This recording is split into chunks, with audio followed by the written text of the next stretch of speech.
Update of breaking news that we first brought you on KJRH.com this morning, and that is traffic is moving on Highway 412 once again. That's a good sign. I want to show you what happened earlier this morning. A hole opened up on that bridge right over Highway 151, and you can see a lot of the debris down here. And John, as you pan up, you can see a piece of plywood up there that's part of the patchwork. Again, that hole opened up about 6:30 this morning. 4 cars were damaged. The good news is no one was hurt. The morning rush hour brought a big surprise to drivers on Highway 412 over 151. The problem? Last night's storms loosened part of the concrete on the bridge just west of Sand Springs. About 6:30 this morning, the hole opened up and the first car was damaged. We responded. We were able to get the lane closed about 10 till 7. We did have some cars suffer some damage. At least 4 cars were damaged. Most had issues with tires and wheels, like this one. The Department of Transportation says that bridge is still stable.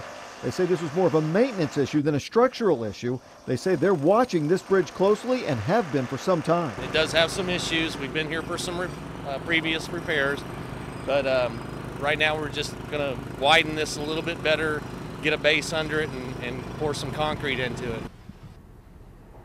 ODOT tells us they patched that hole today with concrete instead of asphalt. They say it'll last longer. That bridge is slated to be replaced in 2017, but again is a structurally deficient bridge. 2 News investigator Marla Carter has been looking into structurally deficient bridges. The governor a couple years ago came up with a plan to replace all these bridges by 2020. Question is there money to do that? You've been looking into this now and tracking bridges for somewhat 7 years. Yeah, 7 years, that's right, Russ. And of course, money has always been the issue, but that goal, 2020, is a pretty lofty one. We talked to the director of ODOT to see if they'll reach that goal. For 7 years, the 2 News investigators have been examining the bridge backlog and the dangers of structurally deficient bridges.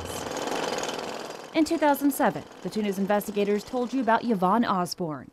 She was traveling down I-35 in Garvin County back in 2004 when a chunk fell off this bridge, killing her.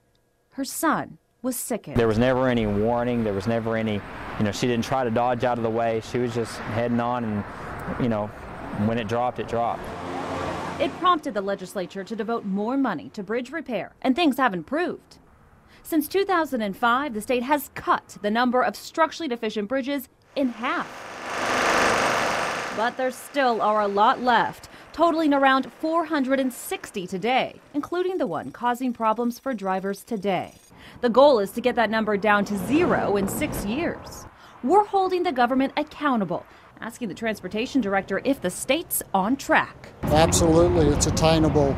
We're right on target with reducing our structurally deficient bridges to less than 1% by 2020.